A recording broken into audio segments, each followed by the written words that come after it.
اعوذ باللہ من الشیطان الرجیم بسم اللہ الرحمن الرحیم الم تر الی الذین یزعمون انہم آمنوا بما انزل الیک وما انزل من قبلک، کیا تم نے غور نہیں کیا ان لوگوں کی طرف جن کا گمان تو یہ ہے اور دعویٰ تو یہ ہے کہ وہ ایمان لے آئے ہیں اس پر بھی کہ جو اے نبی آپ پر نازل کیا گیا اور اس پر بھی کہ جو آپ سے پہلے نازل کیا گیا، لیکن کرتے کیا ہیں؟ یریدون یتحاکموا الی الطاغوت، وہ چاہتے یہ ہیں کہ اپنے مقدمات کے فیصلے کروائیں طاغوتوں سے، یعنی ان سے جو اللہ اور اس کے رسول کی اطاعت نہیں کرتے۔ اگلی آیت پہلی جو تھی، جو اللہ اور اس کے رسول کی اطاعت پر کاربند ہو گیا وہ طاغوت سے خارج ہو گیا، جو اللہ اور اس کے رسول کی اطاعت کو قبول نہیں کرتا وہ طاغوت ہے، وہ طغا، وہ اپنے حد سے تجاوز کر گیا۔ تو گویا کہ غیر مسلم جو اللہ اور اس کے رسول کے احکام کا پابند نہیں وہ طاغوت ہے۔ یریدون ان یتحاکموا الی الطاغوت وقد امروا ان یکفروا بہ، وہ اپنے مقدمات لے کر جاتے ہیں طاغوت کے پاس حالانکہ انہیں حکم دیا گیا ہے کہ ان کا کفر کریں۔ یعنی ہوتا یہ تھا کہ مسلمان مدینے میں جو منافقین تھے وہ اپنے مقدمات بجائے اس کے کہ حضور کے پاس لائیں، جب یہ دیکھتے تھے کہ ہمارا پلہ گر رہا ہے، حضور کے پاس جائیں گے ہم تو حق کی بات ہوگی، انصاف کی بات ہوگی، تو چلو یہودیوں کی عدالت سے فیصلہ کروا لیں۔ ایک یہودی کا اور ایک مسلمان کا جھگڑا ہوا اور اس میں یہ مسئلہ اٹھ کھڑا ہوا۔ وہ یہودی کہتا تھا چلو محمد کے پاس صلی اللہ علیہ وسلم، اس لیے کہ اسے بھی یقین تھا کہ میں حق پر ہوں۔ یہ مسلمان جو منافق تھا یہ کہتا تھا نہیں چلو تمہارے پاس کعب ابن اشرف کے پاس چلو، اس سے معاملہ طے کرواؤ۔ بہرحال اس کے بعد ہوا یہ کہ حضور کے پاس وہ یہودی لے آیا، حضور نے فیصلہ کر دیا اس کے خلاف۔ اب اس نے کہا اچھا چلو دیکھو آپ بھی عمر سے اور بات کرتے ہیں۔ حضرت عمر سے آ کے بات کی، امید کی کہ شاید وہ جب میرا لحاظ زیادہ کریں، میں مسلمان ہوں۔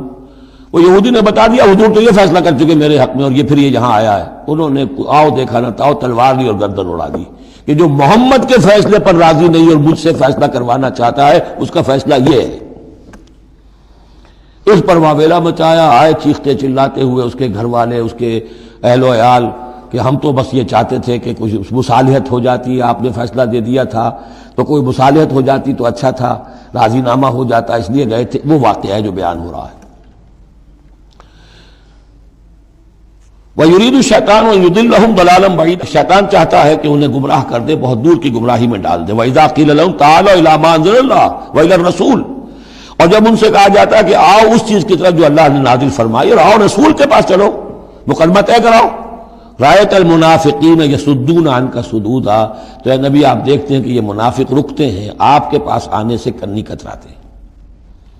صدا یصدو یہ میں عرض کر چکا ہوں، رکنے کے معنی میں بھی ہے، روکنے کے معنی میں بھی ہے۔ فَكَيْفَ إِذَا أَصَابَتْهُمْ مُصِيبَةٌ بِمَا قَدَّمَتْ أَيْدِيهِمْ، تو پھر کیسے جبکہ ان کے اوپر کوئی مصیبت آ گئی اپنے کرتوت کی وجہ سے، جب چیختے چلایا ہے عمر نے یہ کر دیا، وہ تو مقدمہ قائم کرنا چاہتے تھے عمر کے خلاف، لیکن یہاں یہ ہے کہ فَكَيْفَ إِذَا أَصَابَتْهُمْ مُصِيبَةٌ بِمَا قَدَّمَتْ أَيْدِيهِمْ، ان کے اپنے ہاتھوں کے کرتوتوں کی وجہ سے جو مصیبت آ گئی، ثُمَّ جَاءُوكَ، پھر وہ آپ کے پاس آئے، يَحْلِفُونَ بِاللَّهِ، اور اللہ کی قسمیں کھاتے ہوئے آئے، إِنْ أَرَدْنَا إِلَّا إِحْسَانًا وَتَوْفِيقًا، ہم تو احسان بھلائی چاہتے تھے، موافقت چاہتے تھے، راضی نامہ چاہتے تھے، اس لیے عمر کے پاس گئے تھے۔ اولئک الذین یعلم اللہ ما فی قلوبہم، یہ وہ لوگ ہیں کہ جو کچھ ان کے دلوں میں اللہ اسے جانتا ہے۔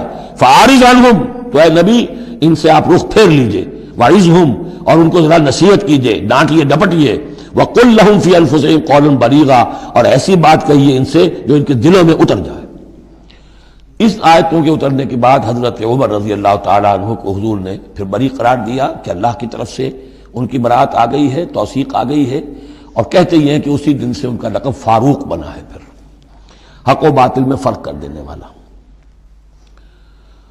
وَمَا أَرْسَلْنَا مِن رَّسُولٍ إِلَّا لِيُطَاعَ بِإِذْنِ اللَّهِ، اب ایک بات نوٹ کر لیجئے، منافقت جو یہاں پر زیر بحث آئے گی سورہ مبارکہ میں، وہ تین عنوانات کے تحت ہے۔ منافقوں پہ نماز بھاری نہیں تھی، روزہ بھاری نہیں تھا،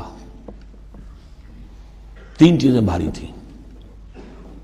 ایک رسول کی اطاعت، اور یہ بڑی نفسیاتی بات ہے، رسول انسان ہے، ہم جو رسول کی اطاعت کرتے ہیں تو رسول ہمارے لیے ایک انسٹیٹیوشن کی حیثیت رکھتے ہیں صلی اللہ علیہ وسلم۔ دو ہاتھ، دو پاؤں، دو آنکھوں والا رسول ہمارے پاس موجود نہیں ہے،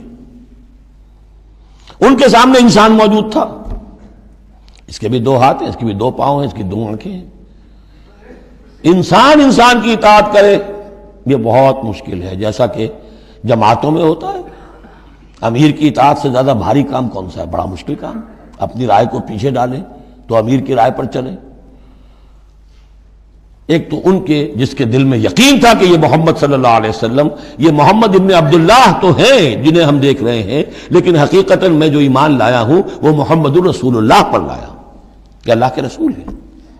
تب تو بات ہو جائے. لیکن جن کے دلوں میں یہ یقین نہیں تھا یا کمزور تھا، ان کے لیے حضور کی شخصی اطاعت بڑی بھاری تھی، بڑی کٹن تھی. یہ بعض مواقع پر وہ کہتے تھے کہ یہ جو کچھ کہہ رہے ہیں اپنے پاس سے کہہ رہے ہیں، کیوں نہیں سورت نازل ہو جاتی، کیوں نہیں آیت نازل ہو جاتی. اور سورہ محمد اسی انداز میں نازل ہوئی ہے کہ پھر اللہ نے کہا اچھا لو پھر یہ آیت ہم نازل کر دیتے ہیں قتال کی. وہ یہ کہتے تھے یہ محمد نے خود اپنی طرف سے اقدام کر دیا. دوسری چیز جو کٹن تھی وہ تو کٹن ہے قتال، اللہ کی راہ میں جنگ کے لیے نکلنا خطرہ ہے، مرحلہ سخت ہے اور جان عزیز. اور تیسری چیز ہجرت. اب ہجرت میں منافقین مدینہ نہیں، منافق جو اور تھے گردا گرد کے اور مکے میں جو تھے ان کا ذکر آئے گا اب آگے. گھر بار چھوڑ کر خاندان والوں کو چھوڑ کر نکل جانا آسان کام نہیں. اب سب سے پہلے اطاعت رسول، اس کی کیا اہمیت ہے. وما ارسلنا من رسول الا لیطاع باذن اللہ، تو ہم نے نہیں بھیجا کسی رسول کو مگر اس لیے کہ اس کی اطاعت کی جائے اللہ کے حکم سے. وَلَوْ أَنَّهُمْ ظَلَمُوا أَنفُسَهُمْ، اور اگر انہوں نے جب اپنے اوپر ظلم کیا تھا، انفسہم جاؤ کا اگر وہ آتے اے نبی آپ کے پاس، فاستغفروا اللہ، اور اللہ سے بھی استغفار کرتے، واستغفر لهم الرسول، اور رسول بھی ان کے لیے استغفار کرتے اللہ سے، لوجدوا اللہ توابا رحیما، تو وہ پاتے کہ اللہ تعالیٰ تو توبہ کا قبول فرمانے والا اور رحیم ہے. فلا وربک لا یؤمنون، تو نہیں تیرے رب کی قسم یہ ہرگز مومن نہیں ہو سکتے، حتیٰ یحکموک فیما شجر بینہم، جب تک کہ یہ آپ کو حکم نہ مانے ان تمام معاملات میں جو ان کے مابین پیدا ہو جائے. کوئی چوائس نہیں ہے. جو بھی جھگڑا ہے، جو اختلاف ہے، جو بھی مسئلہ ہے، اس میں آپ کو حکم اگر نہیں مانتے تو تیرے رب کی قسم یہ مومن نہیں ہے. یہ انداز دیکھیے، اس کا جلال دیکھیے.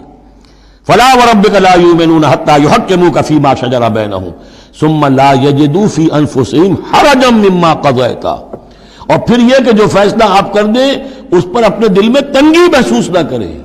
اگر قبول بھی کر لیا لیکن کدورت کے ساتھ کیا، دل میں تنگی کے ساتھ کیا، تب بھی مومن نہیں ہے.